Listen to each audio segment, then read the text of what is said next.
Bonjour à tous. Merci beaucoup d'avoir accepté de faire le déplacement et de vous joindre à nous pour cet événement que nous avons souhaité faire. Merci beaucoup.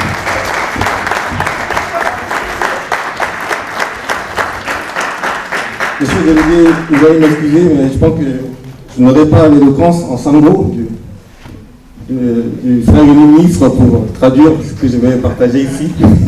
Vous allez m'excuser, je ferai donc l'exercice plutôt en français. Merci beaucoup. Excellence, Monsieur le ministre Ernest Mada, très cher grand frère Rémi, Monsieur le délégué Zone Europe, Roger Andalandi, chers frères unis, chers membres du bureau ad hoc France du MCU, frères et sœurs unis, secrétaire des sections du MCI France, chers membres du mouvement Cœur Uni de la Fédération de France, chers compatriotes sympathisants du mouvement Cœur Uni. C'est avec une grande émotion et une profonde gratitude que je m'adresse à vous aujourd'hui au nom du bureau ad hoc en charge d'affaires du secrétariat exécutif fédéral de France du MCI. Je tiens tout d'abord à saluer la présence de son Excellence Ernest Mada, ministre secrétaire général du gouvernement, membre du bureau politique du MCU, directeur de cabinet du secrétaire exécutif national, l'honorable Saint-Christ Mathieu Samandi. Réuni qui a accepté et qui a été missionné donc pour superviser notre assemblée générale élective ici en France. La présence de notre frère uni, le ministre Ernest Mada, honore notre fédération et témoigne de la considération que nous accorde notre leader, le président Fossé Akran Touadéra, et le secrétaire exécutif de notre parti. Cette marque de confiance nous encourage et renforce notre détermination à œuvrer pour le développement de notre pays et de notre parti. Très chers frères unis et sœurs unis, c'est avec un profond sentiment de gratitude que je me tiens devant vous aujourd'hui pour dresser plutôt le bilan du bureau ad hoc MCI France.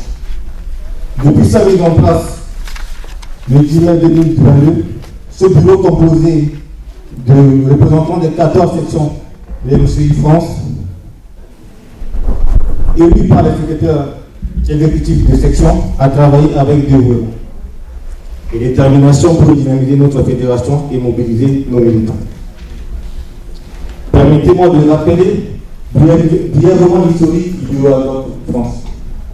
Il a été formé sur la base du rapport du délégué zone Europe Roger Andalandi et entériné par la décision numéro 003-22 SEN 2022 du secrétariat exécutif national signé le 7 juin 2022 par le secrétaire exécutif national Saint-Christ Mathieu Samandi. Cette décision validait la création du bureau et nous confiait une feuille de route claire. Notre mission principale était de revitaliser notre fédération, de mobiliser les militants et de préparer l'avenir en organisant l'université d'été et l'assemblée générale élective aujourd'hui. Cela pour établir le nouveau bureau exécutif fédéral. Très chers frères unis et sœurs unis, depuis notre prise de fonction, nous avons travaillé sans relâche pour atteindre nos objectifs. Nous avons lancé des initiatives audacieuses et innovantes pour engager nos militants et renforcer leur participation. Des campagnes de sensibilisation, des actions concrètes et des rencontres régulières par vidéoconférence avec nos membres ont été organisés. Grâce à ces efforts, nous avons constaté une revitalisation de notre fédération marquée par une augmentation de participation et de l'engagement de nos militants. Frères unis et sœurs unis. La première édition de l'université d'été que nous avons organisée le 17 mai 2022 à Orléans a été un événement majeur de notre mandat. Elle a rassemblé des militants de toutes les sections et a été un lieu d'échange, de partage d'idées et de renforcement des connaissances. Les sessions et les ateliers ont été animés par les experts et les membres éminents de notre fédération, offrant ainsi une plateforme pour le développement personnel et politique de l'habitant. Le 26 novembre 2022 à Paris, à l'appel de la société civile et des associations sud-africaines de France, nous avons participé à la manifestation de soutien au référendum constitutionnel et transmis le message du secrétaire exécutif national. Le 27 mai 2023, nous avons organisé notre rentrée politique à Paris, à Bonnet, et réitéré notre adhésion à la réforme constitutionnelle. Le 27 juin 2023, le président de la République a rencontré la communauté sud-africaine de France. Et le bureau ad hoc a contribué à l'organisation de cette événement. Dans le cadre du référendum constitutionnel, nous avons activement pris part à la campagne électorale du référendum constitutionnel du 30 juillet 2023. Grâce à vos efforts, nous avons pour la première fois participé financièrement à l'effort de la célébration du 5e anniversaire de notre parti avec un don de plus de 1 000 euros envoyés à Bonnet. Par vos gestes de compassion, nous avons également honoré la mémoire de nos disparus. Permettez-moi de remercier le président de la République qui a élevé à titre posthume dans l'ordre national de la reconnaissance centrafricaine notre République sœur unie, Natacha Mbandi, au grade de Sénégal. Le 30 mars 2023, à Tours, pour célébrer le 8e anniversaire de l'accession au pouvoir du président Faustin Archange Touadéra, le bureau a donc organisé une journée de réflexion sur l'avenir proche, notamment dans le contexte des élections locales. Cette année, il y a les élections présidentielles en 2025 qui sont arrivées. Vous l'avez souligné. Ce moment a permis d'examiner les progrès réalisés et d'envisager l'avenir avec optimisme sur le leadership du président Faustin Archange. Nos voeux le plus cher est que notre pays continue de choisir la voie de la démocratie et de la stabilité, assurant ainsi une continuité dans son développement. Très chers frères unis et sœurs unis, dans le cadre de l'Assemblée générale élective, le bureau ad hoc a mis en place une commission électorale chargée d'écrire un guide électoral, de constituer une liste électorale et de définir un calendrier électoral.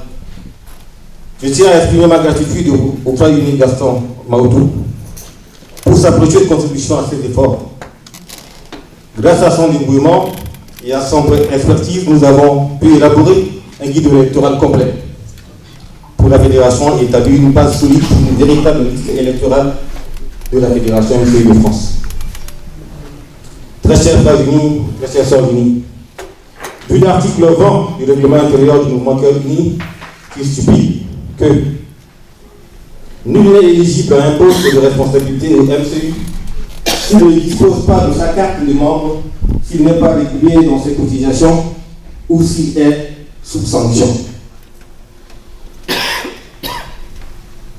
Considérant qu'à ce jour, aucune section n'est en mesure de remplir valablement les conditions fixées à l'article 9 du règlement intérieur du MCU, considérant qu'une majorité écrasante des militants ne dispose pas de leur carte d'adhérent et qu'il leur serait évidemment impossible de remplir les conditions d'éligibilité fixées à l'article 20 du règlement intérieur du MCU, considérant que le secrétariat exécutif national a fixé le 31 décembre 2022 comme date butoir pour l'organisation de l'Assemblée générale élective du secrétariat exécutif fédéral. Et puis face à ces contraintes, il s'avère indispensable et inévitable d'envisager des solutions alternatives. Considérant que seul le secrétariat exécutif national a le pouvoir de donner les directives dérogatives en pareille circonstance, le bureau ad hoc France a proposé le 6 octobre 2022 au secrétaire exécutif national pour validation de constituer son fichier électoral sur la base des listes transmises par chacune des sections. De bien vouloir accepter et considérer ces listes transmises par les sections comme présent fort. Qu'à partir de ces listes, la commission chargée de l'organisation des élections puisse confectionner et éditer la liste électorale.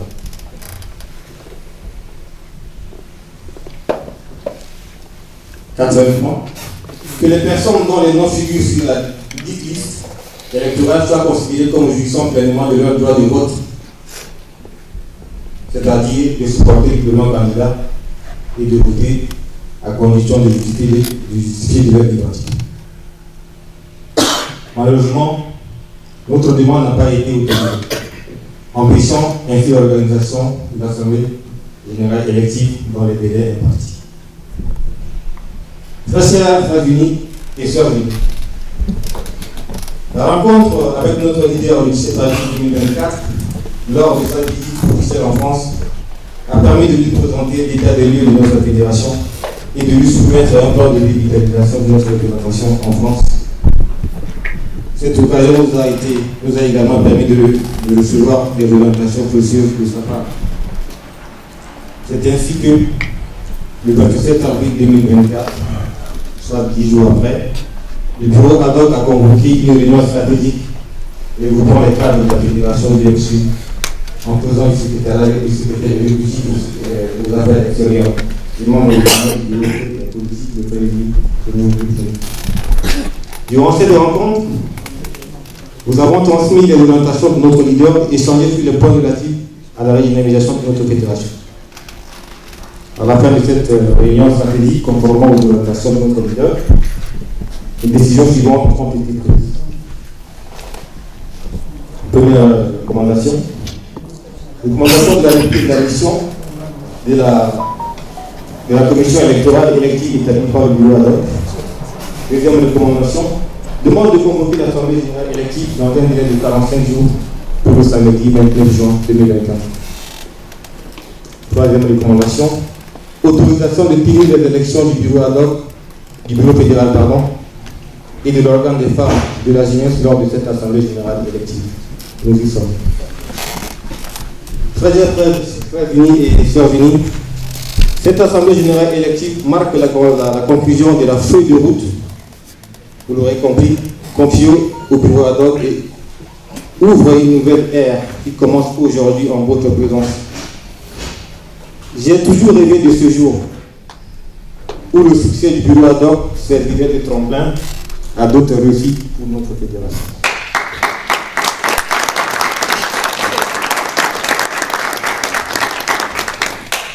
Pour conclure, je tiens à exprimer ma profonde gratitude à chaque membre du bureau ad hoc pour leur engagement, leur travail acharné et leur dévouement envers notre fédération. Grâce à notre collaboration, nous avons réussi à redynamiser notre fédération, à mobiliser nos militants et à préparer un avenir prometteur. Je souhaite également remercier chaleureusement le ministre Roméo Gibingi, secrétaire exécutif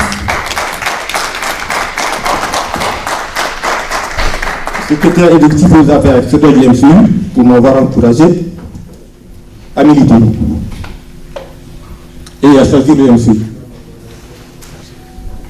Excusez-moi l'émotion.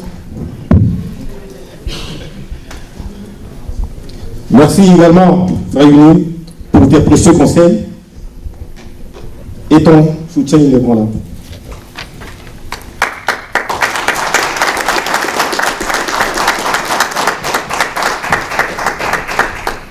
Frère Uni, Roger Ndalandi, délégué en Europe, merci pour tes orientations. Ta confiance et ta considération. J'ai oublié de manquer, j'aurais dû également ajouter ta patience.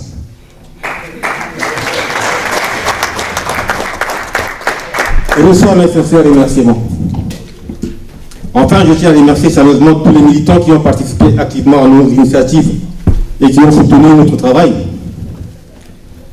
Votre engagement et votre passion sont les piliers de notre mouvement politique. Vive le MSU, vive la République centrafricaine, je vous remercie.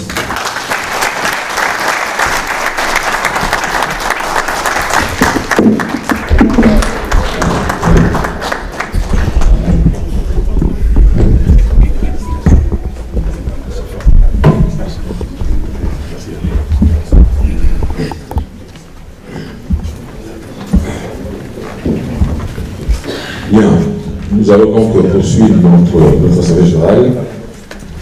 Je voulais très rapidement partager l'émotion de notre secrétaire exécutif secrétaire exécutif du comité ad hoc, pour à la fois la marque de sympathie envers notre cher ami, notre frère ami Romain Grimilly et aussi à ma personne. Très bien.